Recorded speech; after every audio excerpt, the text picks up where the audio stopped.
George saw the expression of horror on my face from halfway across the yard. Even before I started yelling for help, he was on his way toward me. Through my shallow, ragged breaths of panic, I choked out, "She's in the well!" My neighbor was galvanized into action. He practically carried me to his pickup and we peeled out of the driveway towards his barn.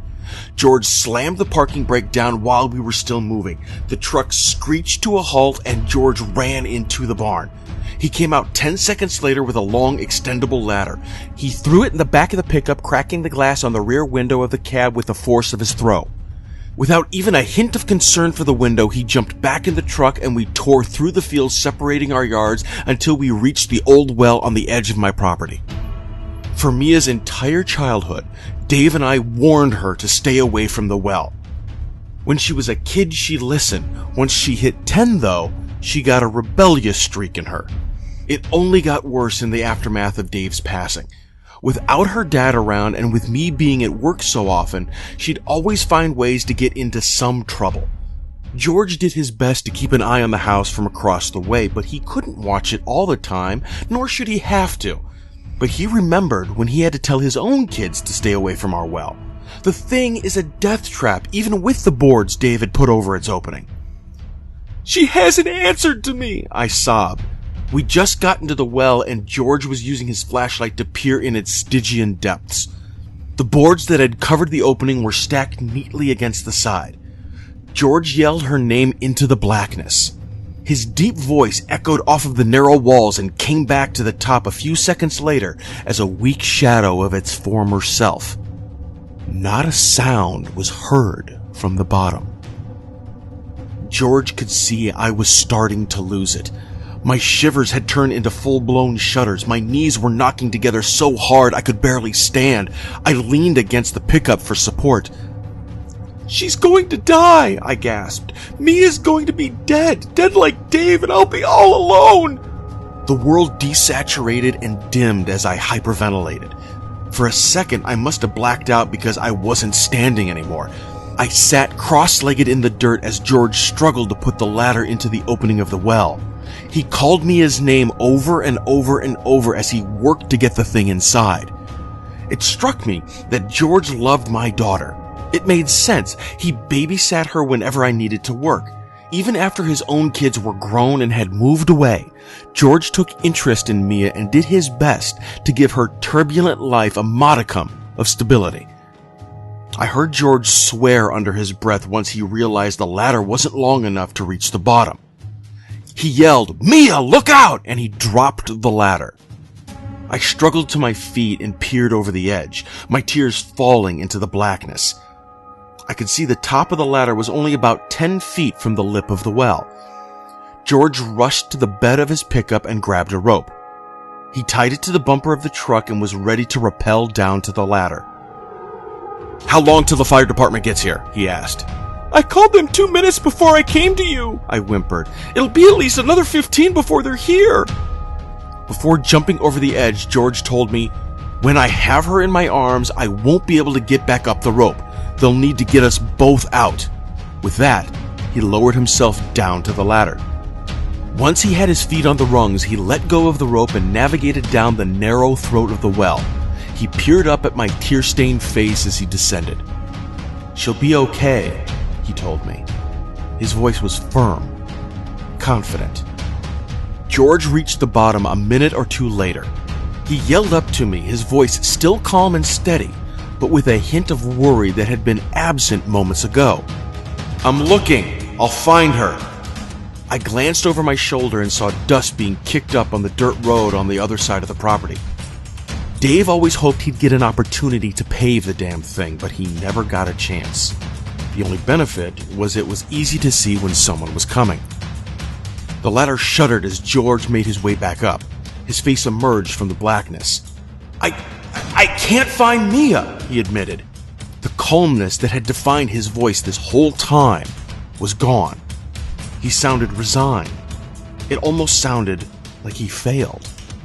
I heard tires screech to a halt behind me.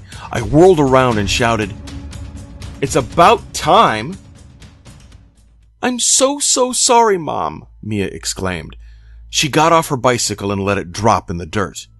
She was panting and sweat poured down her face. Did I miss it? Mia and I peered over the edge of the well. George, who'd made his way to the top of the ladder and was reaching for the rope, stopped and stared up with bewilderment. Mia? He asked, a look of confusion blooming on his brow. Hi, Mr. Palumbo, Mia shouted. George reached for the rope and tried to pull himself up. Its end whipped over the edge of the well and slapped him in the forehead. I untied it from his bumper the minute he'd set foot on the ladder. What's going on? Asked George. He sounded angry now, indignant. What are... He stopped talking. A deep droning sound came from below him. Even though it wasn't loud, I could feel its low frequency resonating in my chest. He peered down. Mia glanced at me and smiled. I put my arm around her sweaty shoulders. We watched George together. The noise came again. It was louder this time, almost too loud. I felt it in my chest and deep in my stomach, giving me the unpleasant sensation of needing to rush to the bathroom. Mia squirmed with discomfort. The stones lining the inside of the well began to leak. George yelped with surprise. The fluid was thick and viscous. It started dark, almost black. As more vomited out from between the stones and dripped into the pit of the well, its color lightened. Crimson liquid mixed with swirls of beige paste and yellow mucousy discharge. The smell made my head spin. From the corner of my eye, I saw Mia quietly retching. George yelled again and again. More fluid spurted from the walls, soaking George. His yell turned to a high-pitched, uncomprehending scream. His clothing dissolved. The mop of gray hair on his head began to smoke. Steam rose from his skin. He gripped the top rung of the ladder in some desperate bid for security. The walls stopped their ejaculation. George stared at us with a look of desperate pain and abject terror. The droning sound from earlier was replaced with an intense, distorted blast. The ladder shuddered below George as the amplitude of the noise increased. My breath felt stuck in my chest. It was so loud. My ribs felt like they were being trampled on and my bowels contorted and spasmed. Mia doubled over and fell backwards, clutching her knees to her chest as her nose dripped blood onto her t-shirt. When it felt like my body would pop from the intensity of the sound, it stopped. Come on, get up, I hissed at Mia. She obeyed, wiping her nose with her forearm and pulling her shirt down over the back of her shorts with embarrassment. George was silent. He wasn't looking at us anymore. He was staring at the bottom of the well. Then he gasped. Our god coalesced from the putrescent slime and crept up the sides of the well like ivy carved from rotten meat. A thick tube about as wide as George's trunk rose silently from the depths.